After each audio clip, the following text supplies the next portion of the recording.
Welcome to the 40 to 40 podcast. Join me, your host John Weiser, as I explore life 40 degrees south of the equator.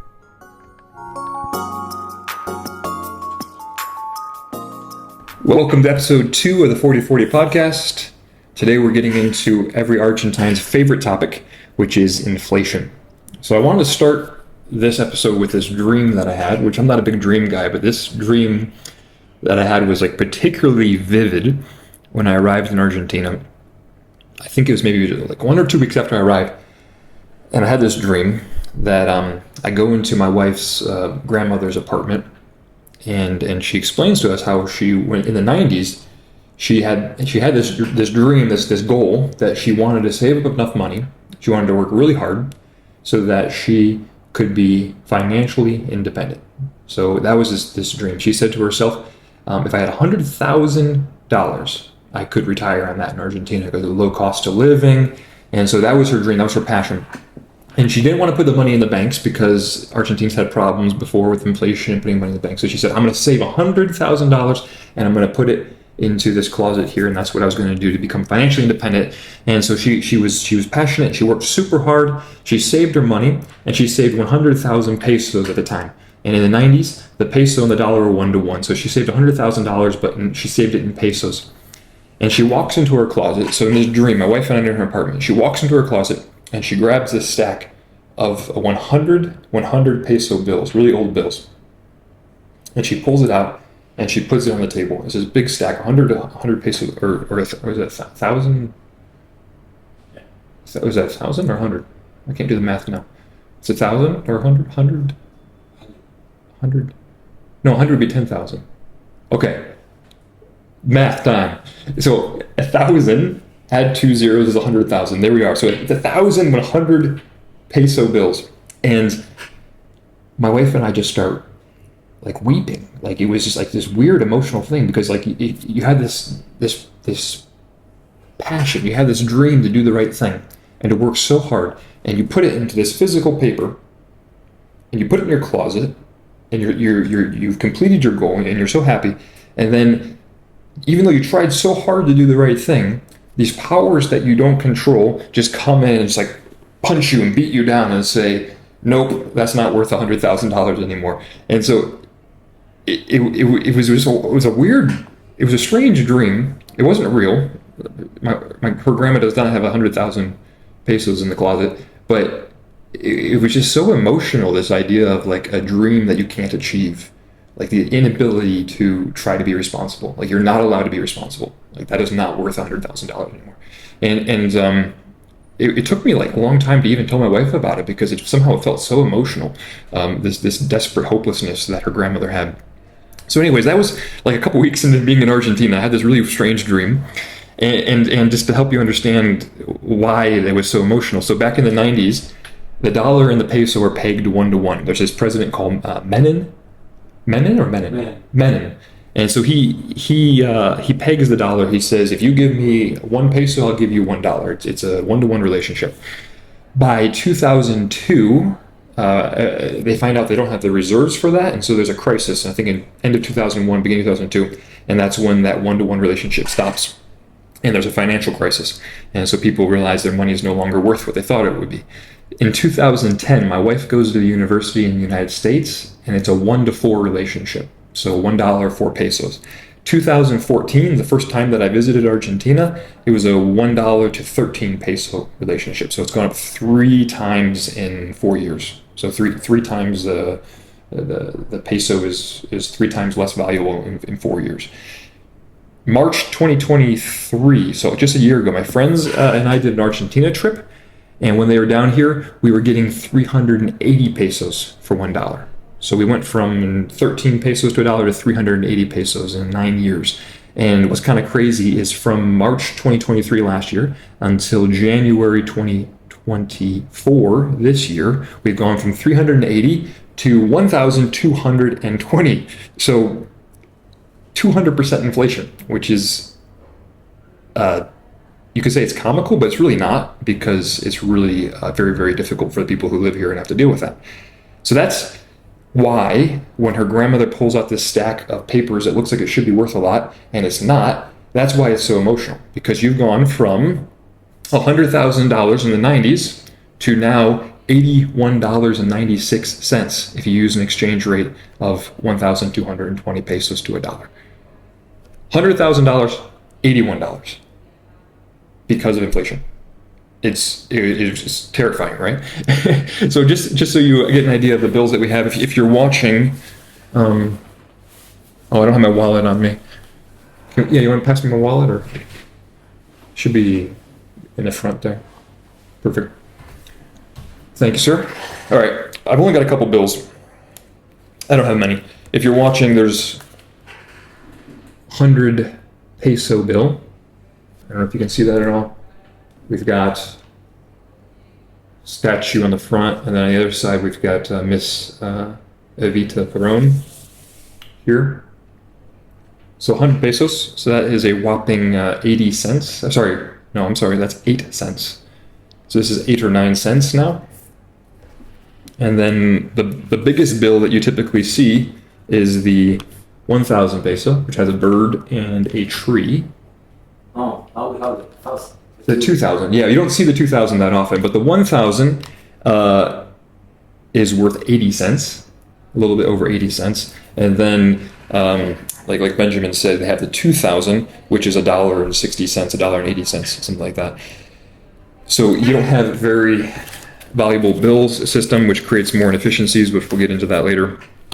But that is the current situation with trying to actually carry your money around with you. If you want to buy anything and anything of value, you have a stack of money that you typically need to use a little fanny pack or a little man purse, and you can't really fit enough bills into a wallet to buy anything of value.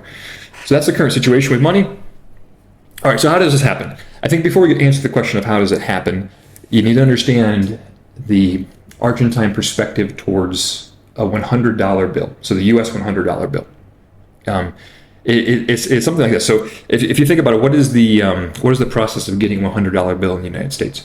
You drive to a bank and you withdraw a $100 bill, and that's it. It's done, right? Okay. So what's the value of having a $100 bill in the United States? The only thing I can think of is anonymity.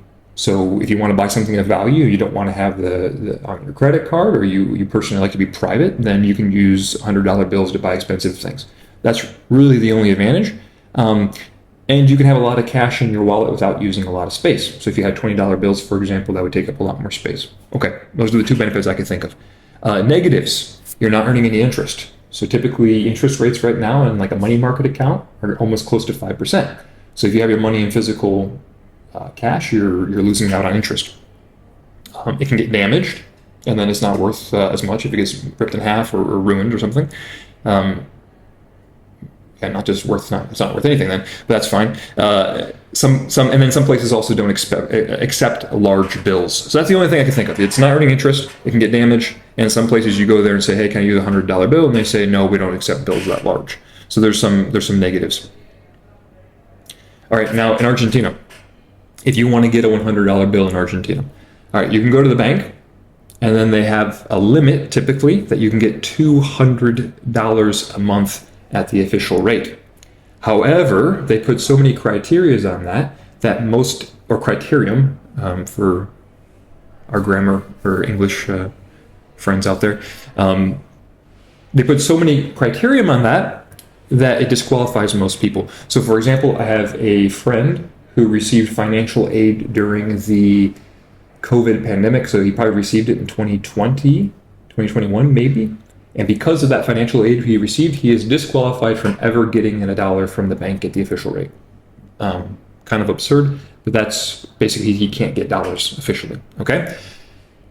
So very hard to get it from the bank. Most people, there's a limit, most people can't do it. The other way, you go to an exchange house, and they're gonna give you a worse rate maybe. The other way would be you find a friend, and you can get a rate that's a little bit better if you have a friend who has dollars and wants to buy pesos.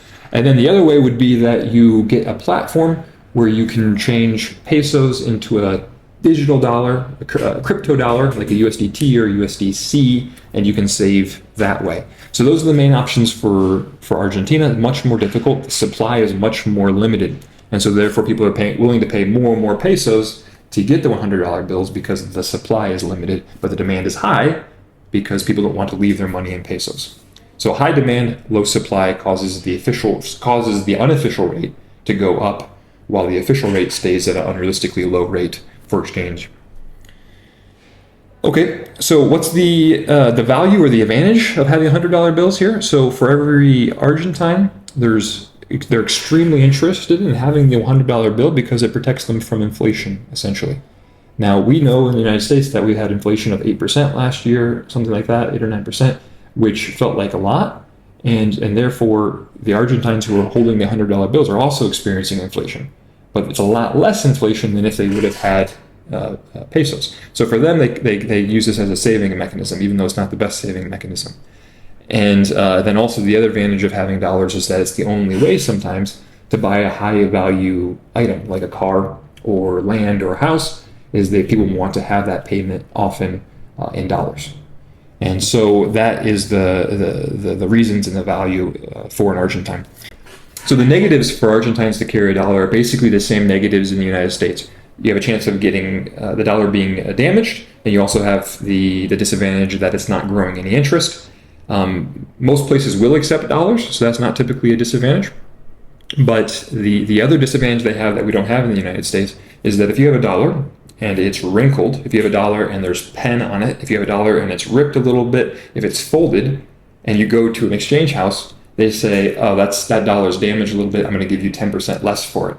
Which is just like, it blows my mind, because a dollar is a dollar is a dollar in the United States, right? You go to a bank and they exchange it, and boom, your bank account goes up by $100. Here, you have a $100 bill, and they say, no, I won't give you as much for that because it's a little bit wrinkled. Which is crazy, but that's what they have to deal with here, because it really has it's almost like a commodity, right? So that's the Argentine perspective to a $100 bill. I think it's important to understand that because it drives up the exchange rate between the physical $100 bill and the physical peso, because it's so difficult to get the physical $100 bills because the supply is limited and the demand is quite high. It causes that exchange rate to keep going up. So one more thing that we need to get into before we start talking about the why of inflation, which there's all these different types of dollars which add to the confusion. Okay, so they have what they call the dollar billete, or the physical dollar bill, and that would just be if you had a physical dollar. Okay, so that would be dollar billete. You have the crypto dollar, so that's your USDT or your USDC that you're going to buy on a platform like Coinbase or Binance. Okay, you have dollar blue, which is the most popular unofficial exchange rate. And if you want to know what dollar blue is, you can just grab your phone. If you're ever a tourist in Argentina, you go to a website called Dollar Hoy, or Dollar Today, which is DOLARHOY, and you'll see the first option is dollar blue. So today, comprar is to buy. So if you are buying pesos, so yeah, if you go with $1, or if you go with $100 or $1 and you want to buy pesos, they're going to give you 1,205. And if you want to buy $1 from them, you go with 1,225 pesos and you can get $1.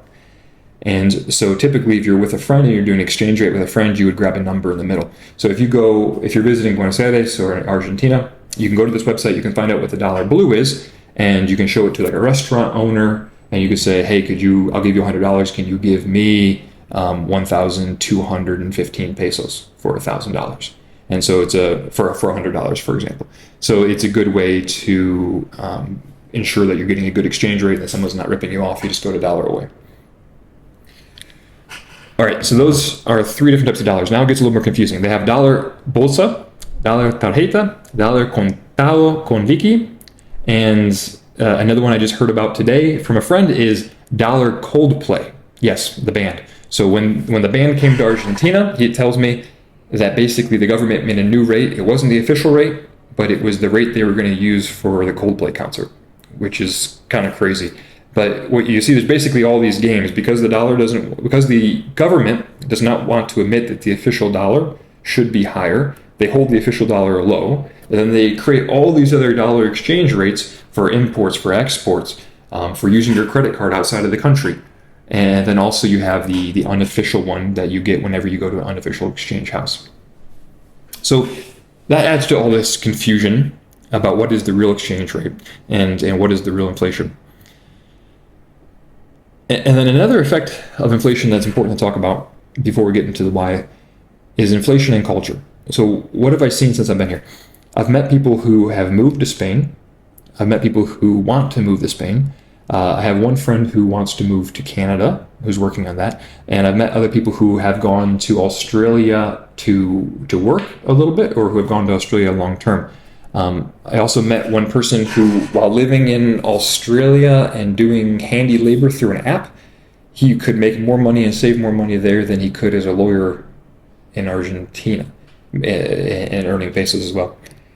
And so I see people who give up on dreams of building their own house. You have very limited loan options, because if you think about it, if you give a loan for 100,000 pesos and then inflation is going up faster than the interest rate on the loan, it makes no sense to give out loans. And so there's very limited loans, or loans with very high interest rates. And then you have other experiencing where every single month they're getting an increase. So if one month you're making 100,000 pesos per month or whatever it is, and then you get a 10% increase, you're like, oh, wow, I got a 10% increase, but inflation went up more than 10%. So what happens? Every single month in pesos, your salary looks like it's going up, but in dollars, your salary is actually going down every single month if you use the exchange rate as it changes. And so there's a sense of earning less money. And then generally, there's a sense of, generally, what does this produce? It's a sense of hopelessness. So it's the same feeling that I experienced during that dream, this intense emotion, because it's like people who are trying to do the right thing, people who maybe want to start a family, who want to buy a house, who want to buy a car, who want to achieve more. It's extremely difficult. And it's a feeling of, give up my dreams and just live with maybe a more of a short-term mentality. And I've seen that to some regards. I wouldn't say, I don't mean that in a way that the Argentines are completely hopeless, but what I mean to say is that the inflation causes people to give up on some of their hopes and dreams, and is some discouragement with that, and that's why it feels so emotional in that a dream again when someone can't achieve. So why is this happening? Why is it so complicated? Why are there so many different blue dollars? Why is there such a high demand for dollars and such a limited supply? How did you get there? Who are the ones who are putting the rules on the banks? Who are the ones who are developing all these different types of exchange rates? And so that's why in episode 3, the next episode, we have to start talking about the politics. Because what you'll see is that the politics and all the decisions of politicians, from everything I can tell, and even the people who win elections, is basically around this topic of inflation. So again, today we had a chance to look at inflation, to see how bad it is, to see that from the 90s until now, the dollar and the peso have gone from a 1-to-1 relationship to almost to a more than a 1-to-1,000 relationship. So 3 orders of magnitude. And we've gone through the different types of dollars, why it's happening, the Argentine perspective towards a $100 bill. So join me next week as we get into a little bit of a discussion of politics, the current political state here, and what that has to do with inflation. Thanks for listening. We'll talk again next week.